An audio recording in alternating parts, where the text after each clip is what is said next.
my name is Jasmine, aka Black Girl Absolute.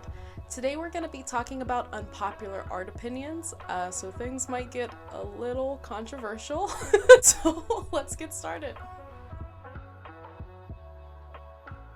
Since art is such a vital aspect of any sort of culture and society, it's kind of interesting getting into sort of the nitty-gritty about what people truly feel about art. Just seeing how widely people's opinions differ is really interesting. So I searched on Reddit for some unpopular art opinions, and then I also asked some of my friends on Instagram if they had any unpopular art opinions that they wanted to share. And we're starting off very spicy with our first unpopular art opinion. So this one comes from Reddit. It reads, "I don't consider digital art to be real art." Whew boy. And so, as you know, I am a traditional painter. I have not yet tried to get into digital art, but I don't think that necessarily changes the way that I feel. This feels similar to me to how we treat sort of any new innovation in any sort of established field. That if there's anything that really rocks the boat a bit, that we kind of like shy away from it, saying that it's not valid. I don't know. I don't like the idea that because we found a new way of doing things, that somehow makes it not as valuable as the traditional way of doing things. Photorealistic artwork, while technically impressive, is creatively hollow. So if you're not aware, photorealistic art is kind of, from the name itself implies, it's art that looks exactly like the reference. Usually if you're scrolling through social media and you see something that looks like a photograph and then someone's like, this is actually a painting, and it kind of like blows your mind a little bit, that's what they're talking about. I'm gonna have to agree with this one.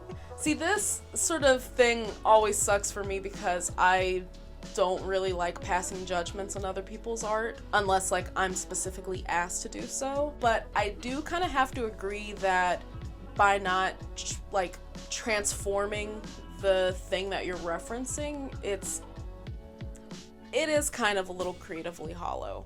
But that doesn't necessarily take away from the fact that it takes an incredible amount of skill in order to recreate something perfectly, which is what they also argue in the post, is that, you know, while this is incredibly skillful that you're able to do this, that you should be able to diverge somewhat from the reference in order for that to be considered creative.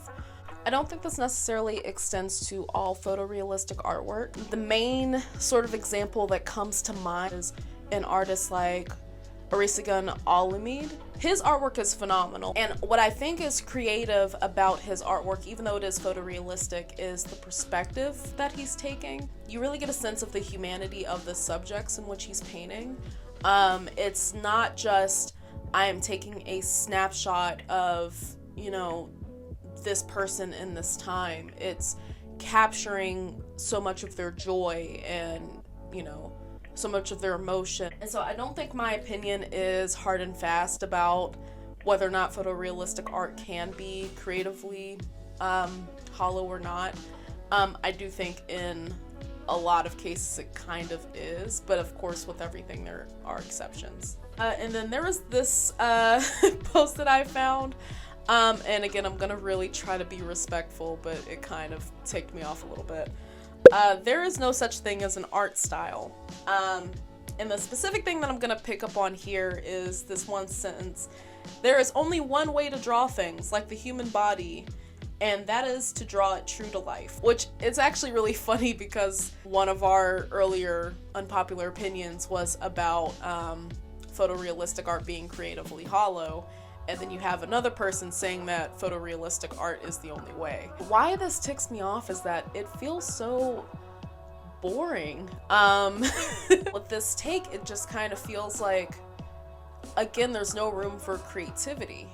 There's no room to play around with dimensions and test out the limits of our imagination. I feel like that's kind of what art does best. Like, in my opinion, if we were satisfied with the world as it was, there would be no point to making art. As I said before, I asked some of my friends on Instagram to send me some of their unpopular art opinions. And so this first one is that Pollock sucks. So this is talking about the artist Jackson Pollock. You know, I don't know enough about Jackson Pollock to make like a definitive argument here. Yeah, I'm sure Pollock's work resonates with some people, but it's never really resonated with me. If someone wants to send me some Pollock that might be impressive, then feel free to do so, but it's never really impressed me, I'm sorry. Like, there are enough people that it resonated with in order for him to be, you know, a household name at this point. But yeah, for me, I don't know.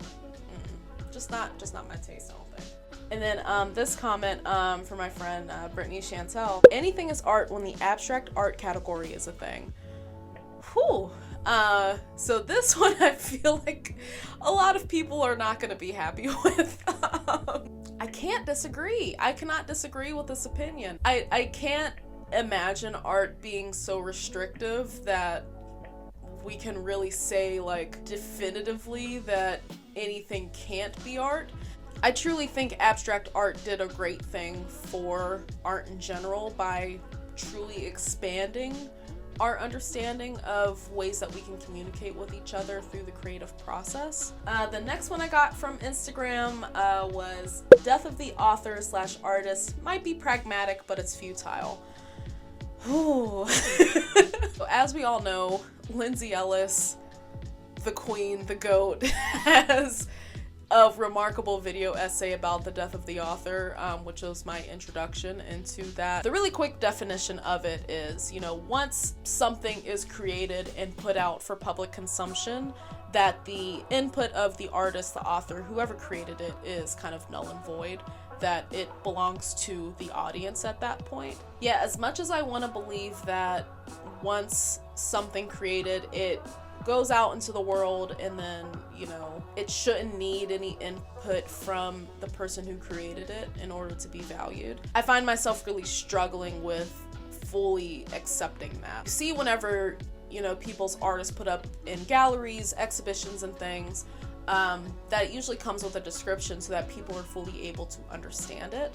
I know people will come to their own conclusions about art regardless of what the original creator intended. It's kind of like it's gonna happen anyway, but I feel like to fully understand it, to fully understand what was, you know, the headspace of the person that created it, the reason why this thing is here, I do kind of agree that it is futile. For that to be the case, it's like art would have to be created in a vacuum, and that's just not the case. The last one we're going to talk about today comes from my friend Paul, and his opinion is that there is such a thing as objectively bad art. We all knew it was coming.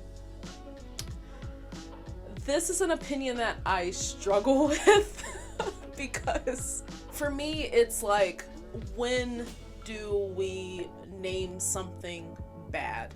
So the first thing that I think of is that a lot of people who are still like novice to creating art, I feel like for the most part, thankfully, people are not super judgmental and like, your art is bad, you shouldn't be doing this. There's sort of this like unspoken agreement amongst people that art is kind of bad, where it's like you have like a certain proficiency in it, and it just doesn't come together. This one is difficult because I know the feeling of experiencing just actual bad art, that like, in my opinion, that I see it and I'm just like, no.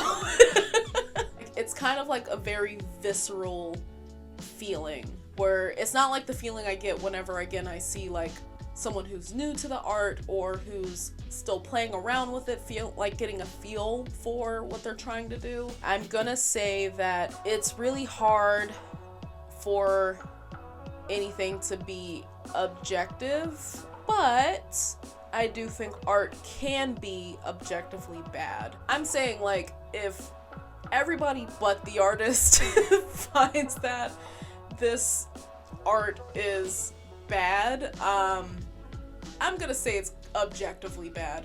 Now, that doesn't necessarily mean that it shouldn't exist. I don't think that by saying that art is bad, that there's not still a place for it. Bad art can still make us feel things.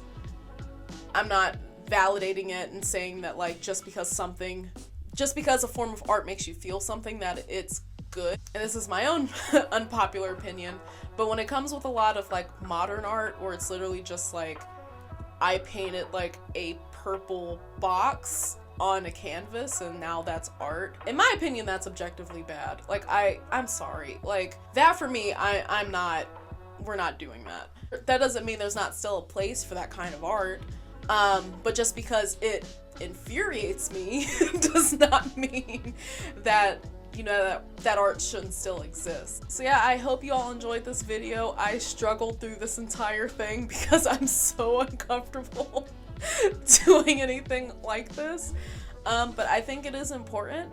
And give your own opinions on what I said. You may, I'm always open to having my mind changed about things.